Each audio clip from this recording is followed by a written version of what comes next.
చెప్పాలా? మీ ముప్పెట దాడి మీరు చెప్పిన ముప్పెట దాడికి ఆయన ఏం సమాధానం చెప్తారో విన్నాయండి. శేఖర్ దొరికింది సార్, తమ్మునేం దొరికింది ముప్పేట దాడి అని. శేఖర్ సార్ వర్మ గారు, మీకు అలాగే ప్యానెల్లో ఉన్న మిత్రులకి అలాగే వీక్షకులందరికీ 99 టీవీ ప్రేక్షకులందరికీ కూడా శుభ సాయంత్రం అండి. చెప్పండి, ఏంటి పంచెలు కట్టుకోండి పిఠాపురంలో ఏంటి పని కడప రాయలసీమ వాళ్ళకి అన్నది? సార్ ఒక్క నిమిషం ప్లీజ్, దయచేసి మధ్యలో ఎవరు దయచేసి తర్వాత మాట్లాడండి. నేను ముగ్గురికి సమాధానం చెప్పాలి కదా. ఎస్, మన దాసరి కిరణ్ గారు మాట్లాడుతూ ఓ మాట మాట్లాడారు, అభ్యర్థులు అందరినీ గెలిచే వాళ్ళనే ఇస్తాము అని చెప్పేసి. లోకం మాధవి గారికి లాస్ట్ టైం 2019 ఎన్నికల్లో నెల్లిమర్రులో వచ్చింది 7,000 ఓట్లు. 7,000 అక్కడ టీడీపీకి అలాగే ఏదైతే జనసేనకి ఇద్దరికి వచ్చిన ఓట్లు రెండు కలుపుకున్నా సరే వైసీపీ 20,000 మెజార్టీలో ఉంది. కొంచెం గమనించాలి మాట్లాడేటప్పుడు ఎవరెవరికి యాడ్ సీట్లు ఇచ్చాము. ఊరికే ఊహల్లో భ్రమల్లో ఉండకూడదని చెప్పేసి నేను దాసరి కిరణ్ గారికి చెప్తా ఉన్నా. ఇంకో విషయం ఏంటంటే, ఈయన మాట్లాడుతూ కడప నుంచి రాయలసీమ నుంచి రౌడీలు వచ్చారని చెప్పేసి. కిరణ్ గారు మీ ప్రాంతం ఏదండి? చిన్న సబ్మిషన్ వరకు అడుగుతానండి. కిరణ్ గారు, దాసరి కిరణ్ గారు వినిపిస్తుందా అండి? దాసరి కిరణ్ గారు మ్యూట్ లో ఉందేమో చూడండి. దాసరి కిరణ్ గారు మీ ప్రాంతం ఏంటండి? కిరణ్ మీరు ఏ ఊరికి చెందిన వాళ్ళండి? పడుకున్నా కిరణ్ వినిపిస్తుందా? కిరణ్ గారు మీరు ఏ ఊరికి చెందిన? కిరణ్ ఏంటి పడుకున్న వాళ్ళని లేపొచ్చాడు, పడుకున్న నటించే వాళ్ళు లేపలేవట. ఆ సామెత ఏమైనా గుర్తుకొచ్చిందే ఏంటి? ఏ ఊరండి? అంటే ఇంతకు ముందు మా ప్రాంతం ఇప్పుడు భయపడాల్సి వస్తా ఉంది చెప్పుకోవాలంటే. ఆంధ్రప్రదేశ్ గర్వంగా చెప్పేవాడిని, ఇప్పుడు కొంచెం భయపడతా చెప్పాల్సి వస్తుంది. అడిగాను మీరు ఏ ఊరండి అని. చెప్పండి, ఏమంటే ఏ ఊరో చెప్పండి కిరణ్. కంటిన్యూ చేయండి, మీరు కంటిన్యూ చేయండి, నేను మాట్లాడినప్పుడు చెప్తా. ఊరి పేరు కూడా చెప్పుకోవడానికి భయపడుతున్నారు. సరే విషయం చెప్తాను, మీరు వినండి ఫస్ట్. నోట్ చేసుకుంటున్నా, మీరు అడిగేవన్నీ నోట్ చేసుకుంటారు. పెన్ ఉంది, పేపర్ ఉంది, నోట్ చేసుకుంటున్నా. మీరు అడగండి, నేను తర్వాత చెప్తా. నోట్ చేసుకో. ఓకేనా? కిరణ్ గారు మీరే ఊరో నాకు తెలియదు కానీ వాస్తవం చెప్పాలంటే నాది నెల్లూరు జిల్లా ఉదయగిరి నియోజకవర్గానికి చెందిన వ్యక్తిని.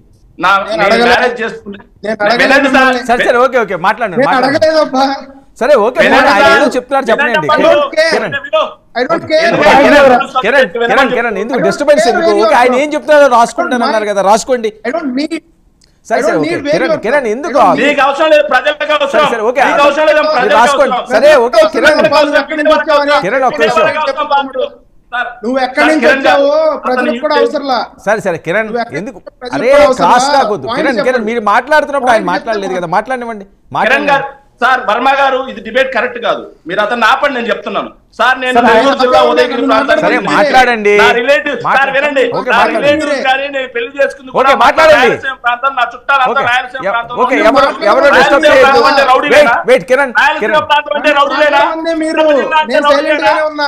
ఒక ప్రాంతాన్ని, ఒక జిల్లాని, ఒక ప్రాంతం మీద, ఒక జిల్లా మీద విషం చిమ్మే ఇలాంటి వాళ్ళ గురించి ఏమనాలి? ఏది పిఠాపురంలో సినిమా పార్టీ అని మరోసారి నిరూపిస్తా ఉన్నారు. పిఠాపురంలో పంచలు కట్టుకొని తిరుగుతున్నారా? సి విజిల్ అని ఒక యాప్ ఉంది, దాని ఫోటో తీసి వాళ్ళకి పంపించండి ఎలక్షన్ కమిషన్ కి. ఊరికే నేగ్గా ఎడ కూర్చొని డిబేట్ లో కూర్చొని నోటికి వచ్చిన మాటలు పవన్ కళ్యాణ్ కదా అంటా ఉంటాడు. ఎప్పుడప్పుడు ఏమంటుంటాడంటే, నా మీద రెక్కి నిర్వహించారు, నన్ను చంపడానికి గూండాలు వచ్చారు, నన్ను ఎలిమినేట్ చేయడానికి సిద్ధంగా ఉన్నారని పవన్ కళ్యాణ్ మాట్లాడినట్టే ఆయన ఫాలోవర్స్ కూడా ఈ రోజు వేగ్గా ఎలాంటి ఆధారాలు లేకుండా కడప నుంచి పంచలు కట్టుకొని వచ్చారు, రౌడీలు వచ్చారు. కడపలో ఉండే వాళ్ళంతా రౌడీలా? రాయలసీమలో ఉండే వాళ్ళంతా రౌడీలా?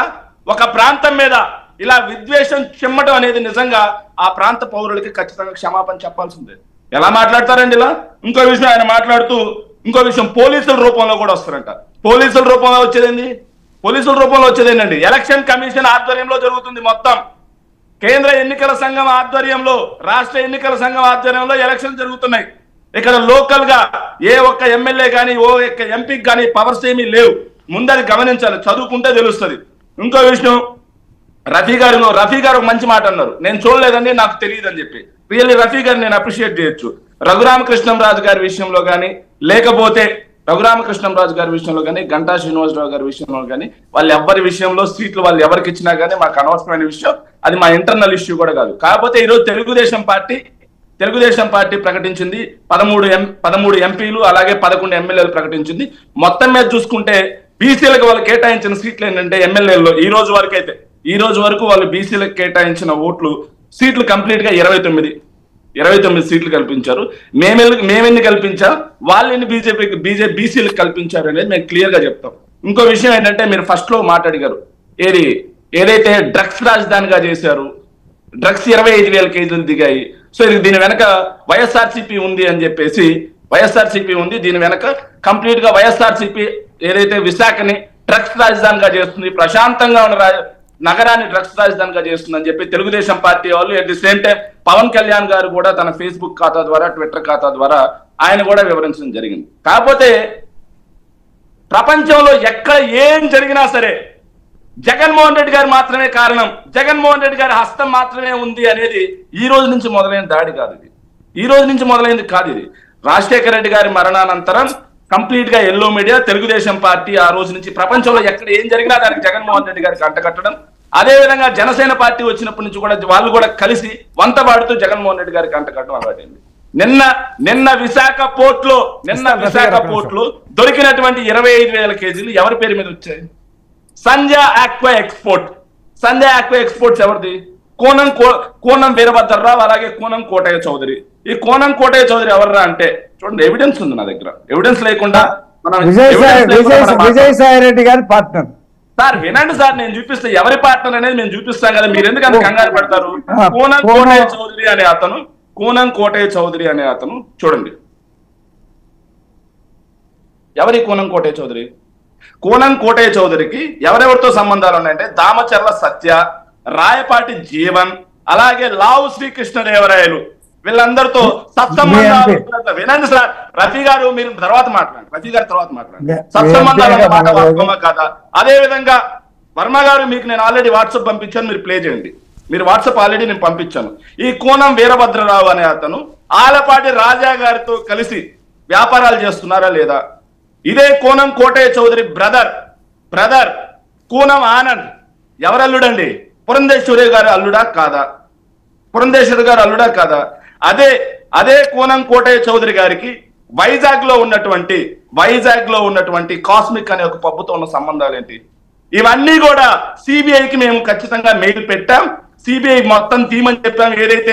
ఏవైతే సిసి రికార్డ్స్ ఉన్నాయి లాస్ట్ 1 మంత్ నుంచి, వాళ్ళు నాయిస్ అనే ఒక పబ్బుతో, గోవాలో ఉన్నటువంటి జేపీ నాయిస్ అనే పబ్బుతో కలిసి వాళ్ళు ఎలా అక్కడ పార్టీలు నడిపారు, శివరాత్రి రోజు ఎక్కడ ప్రైవేట్ పార్టీలు నడిపాడు, మొత్తం ఇన్ఫర్మేషన్ కూడా మా దగ్గర ఉన్న ఇన్ఫర్మేషన్, నేను ఒక విశాఖ వాసిగా నా దగ్గర ఉన్న ఇన్ఫర్మేషన్ మొత్తం కూడా క్లియర్ గా సిబిఐకి మెయిల్ చేయడం జరిగింది. దీని వెనకెలా ఏదైతే పురంధేశ్వరి గారి చుట్టాలు టీడీపీ పార్టీ లింకులు ఉంటే వాటిని పట్టుకొచ్చి వైఎస్ఆర్ కాంగ్రెస్ పార్టీకి అంటగట్టడం వెనక నిజంగా దురుద్దేశం కాదా? ఇదే సంజయ్ ఆక్వా అనేది ఈక్విడార్ నుంచి కూడా, ఇంతకుముందు ఈక్విడార్ నుంచి కూడా అదే పనిగా వాళ్ళు అలాంటి అనుమతులు లేకుండా రొయ్యలు తీసుకుని ప్రాసెసింగ్ చేసి అమెరికాకు పంపిస్తున్నారు అని చెప్పేసి వైఎస్ఆర్సీపీ గవర్నమెంట్ వచ్చిన తర్వాత వాళ్ళ మీద యాక్షన్ తీసుకుని కేసు నమోదు చేయడం కూడా జరిగింది. వాళ్ళ మీద మా విజయసాయి రెడ్డి గారి బినామీ అయితే మేమెందుకు వాళ్ళ మీద కేసులు నమోదు చేస్తాం? కేసులు నమోదు చేయడం కూడా జరిగింది. ఇలా కోనం కోటయ్య చౌదరి గారు, కోనం వీరభద్రయ్య, గిరిధర్ చౌదరి, రవికుమార్ చౌదరి, అలాగే ఈ కోనం కోటయ్య చౌదరి బెస్ట్ ఫ్రెండ్ ఒక అతను ఉంటాడు సురేష్ మద్దినేని అని చెప్పేసి, అతను ఈ రోజు ఎలక్షన్ చేస్తా ఉన్నాడు. ఇతను కంప్లీట్ గా దగ్గరుండి లావు కృష్ణదేవరాయలు గారికి నర్సరావుపేటలో లింకులు ఇలా ఉన్నాయి. వర్మ గారు మీకు పంపించాను, ఒకటి ప్లే చేయండి. కోనం వీరభద్రరావు గారికి ఆలపాటి రాజా గారి ఇద్దరు కలిసి ల్యాండ్లు ఎలా కొన్నారు విత్ ఎవిడెన్స్ పంపించాను. అలాగే ఇద్దరు కలిసి వ్యాపార భాగస్వాములు ఎలా ఉన్నారని చెప్పి ఇలా లింకులన్నీ మీకుంటే మా గురించి ఎలా మాట్లాడతారు? ఓకే, ఇది లైవ్ లో ప్లే చేయడానికి అవ్వదు. ఇమీడియట్ గా మీరు కాస్త మీరు చూపించండి. నేను చెప్పరా? ఆయన చెప్పిందంతా మా మీద చెప్పాడు కాబట్టి నేను చెప్పండి. ఇంకో విషయం సార్, వర్మ గారు ఇంకా చెప్పాల్సింది ఇంకో విషయం కూడా ఉంది. వర్మ గారు ఇక్కడ వీళ్ళు ఏమంటున్నారంటే వైఎస్ఆర్సీపీ వచ్చిన తర్వాత రాష్ట్రం మొత్తం కూడా గంజాయి రాష్ట్రంగా మారిపోయింది, రాష్ట్రంలో అసలు కంప్లీట్ గా గంజాయి స్టేట్ అయిపోయింది, స్టేట్ మొత్తం అని చెప్పేసి వీళ్ళు మాట్లాడుతున్నారు. నేను మాట్లాడేది కాదు, వాళ్ళు చేసే ప్రతిరోజు ప్రచారం కానీ వాళ్ళు చేసే మీటింగ్ లో మాట్లాడే అంశాలు కానీ ఇవే. నేను వాళ్ళు మాట్లాడుతున్నాను దొరుకుతున్నాయి కూడా అక్కడ నుంచే కదా. దాన్ని డెఫినెట్ గా కంట్రోల్ చేసే అవసరం మన క్యాబినెట్ లో కూడా ముఖ్యమంత్రి గారు దీని మీద సరదాగానే అన్నాడు, మనకి ఈ క్రెడిట్ దక్కింది వైజాగ్ నుంచి ఆయన సరదాగా దాన్ని చాలా సీరియస్ గా దీన్ని ఇమీడియట్ గా ఏదో ఒకరిద్దరు సప్లైస్ మీద కేసులు పెట్టడం కాదు, ఎక్కడైతే సాగు అవుతామో దీంట్లో ఎవరో 2 వాళ్ళు వస్తాయి. పెద్ద ఎత్తున మామూలు విలువలకైతే ఏదో కేజీలు వచ్చేది, ఇప్పుడు కేజీలు పోయి టన్నుల్లో వస్తుంది. మొత్తం ఎక్కడికెక్కడికి మొత్తం ఏ రోడ్ చూసినా రైల్వే దీంట్లో పెట్టుకున్నా మొదలు పెట్టుకున్నా కొన్ని వందల కేజీలు లేదా టన్నుల. చూడండి ఇలా మాట్లాడేది గంటా శ్రీనివాసరావు గారు ఎప్పుడంటే ఆగస్టు 9, 2018 వైజాగ్ 2017లో వైజాగ్ నుంచి దేశం మొత్తానికి గంజాయి ఎక్స్పోర్ట్ అవుతుంది. ముఖ్యమంత్రి గారు కూడా మొన్న సరదాగా నాతో అన్నారు, ఈ క్రెడిట్ మనకు దక్కింది స్టేట్ మొత్తం కంట్రీ మొత్తానికి మనం నెంబర్ 1 ప్లేస్ లో ఉన్నాం గంజాయి సాగు చేయడంలో అని చెప్పేసి ముఖ్యమంత్రి గారే నాతో అన్నారు, దీని మీద చర్యలు తీసుకుంటామని చెప్పేసి.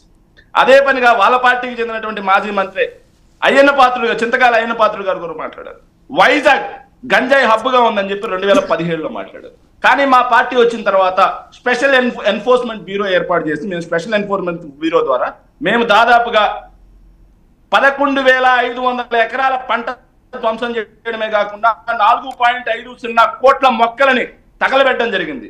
అవే కాకుండా 4.50 లక్షల కేజీల గంజాయిని సీజ్ చేశాం. 131 లీటర్ల లిక్విడ్ గంజాయిని కూడా మేము సీజ్ చేయడం జరిగింది.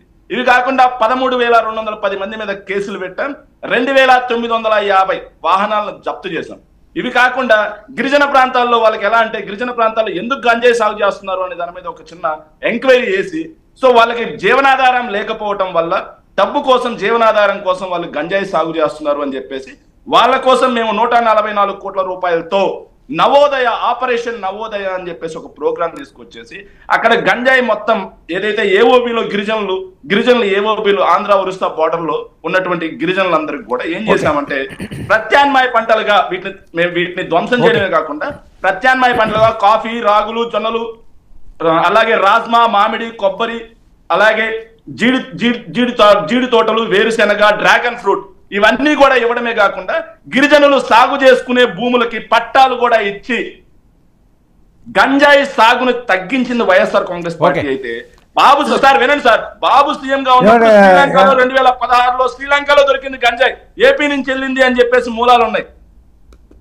4,000 టన్నులు గంజాయి. మరి బాబే మొత్తం పంపిస్తున్నాడని చెప్పి మాట్లాడదామా? రఫీ గారు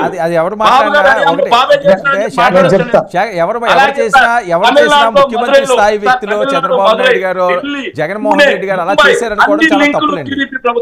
అది కరెక్ట్ కాదులేండి. అది ఎవరి మీద ఆ రకంగా మాట్లాడకూడదు. చంద్రబాబు నాయుడు గారు, జగన్మోహన్ రెడ్డి గారు అది ఏంటంటే విశాఖకి ఇంకో విషయం వర్మ గారు లాస్ట్ ఒకే ఒక చిన్న మాట ఏదైతే గంజాయి సాగు విధ్వంసంలో దేశం మొత్తం మీద గంజాయి సాగును విధ్వంసం చేయటంలో ఏపీ నెంబర్ 1 ప్లేస్ లో ఉంది, గంజాయి సాగును అరికడుతుందని చెప్పేసి పార్లమెంటులో వీళ్ళ ఎంపీ గారు అడిగిన ప్రశ్నకి సెంట్రల్ హోమ్ మినిస్ట్రీ ఆన్సర్ ఇచ్చింది. ఓకే, అది కూడా వీళ్ళు తప్పంటారు సార్.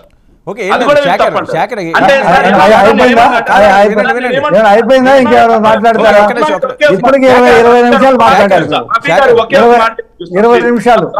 ఒక్క మాట చెప్పిస్తా రఫీ గారు, ఒక్క మాట చెప్పి నేనేమన్నాను సార్, జగన్మోహన్ రెడ్డి గారు అధికారంలోకి వచ్చిన తర్వాత విశాఖ నగరం మీద ప్రత్యేక దృష్టి పెట్టి విశాఖ నగరాన్ని మరో ముంబై లాగా తయారు చేయాలి, ఎగ్జిక్యూటివ్ క్యాపిటల్ గా ఉండాలి, ఎగ్జిక్యూటివ్ క్యాపిటల్ కాకుండా స్టేట్ కి ఫైనాన్షియల్ క్యాపిటల్ కూడా, ఎకనామిక్ క్యాపిటల్ కూడా అదే కావాలి అని చెప్పేసి ఆ దిశగా అడుగులు వేస్తుంటే టీడీపీ పార్టీ ఈ విధంగా విశాఖ బ్రాండ్ ని దెబ్బతినే విధంగా విశాఖ మీద అనునిత్యం బురద జల్లడం, విశాఖలో ఏదైనా కడితే దాని మీద బురద, విశాఖలో ఏదైనా బిల్డింగ్ కడితే దాని మీద బురద, విశాఖలో ఏదైనా అభివృద్ధి కార్యక్రమం చేస్తే దాని మీద బురద, విశాఖలో వాళ్ళ పార్టీకి చెందిన వాళ్ళే వచ్చి డ్రగ్స్ సరఫరా చేస్తున్నారు. ఒక విషయం వినండి. ఈ రోజు గంజాయి అంశం అన్నది విశాఖపట్నానికి ఆ పరిసర ప్రాంతాలకి కొత్త ఏం కాదు. నేను సుదీర్ఘంగా అక్కడి నుంచి వచ్చిన జర్నలిస్ట్నే, నాకు తెలుసు.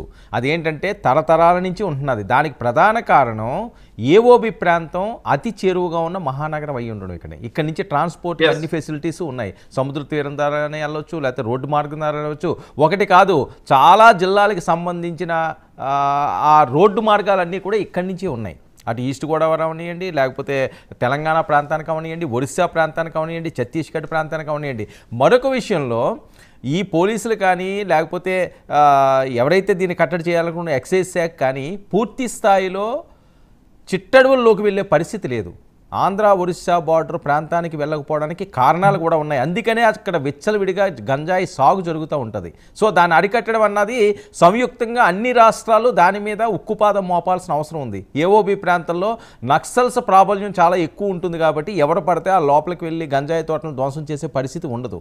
వాళ్ళు కూడా ఇంతకుముందు గ్రామ పరిసరాల్లో ఈ తోటలు ఏర్పాటు చేసుకునేవారు, కానీ ఇప్పుడు చాలా ఇంటీరియర్ ప్లేసెస్లో ఈ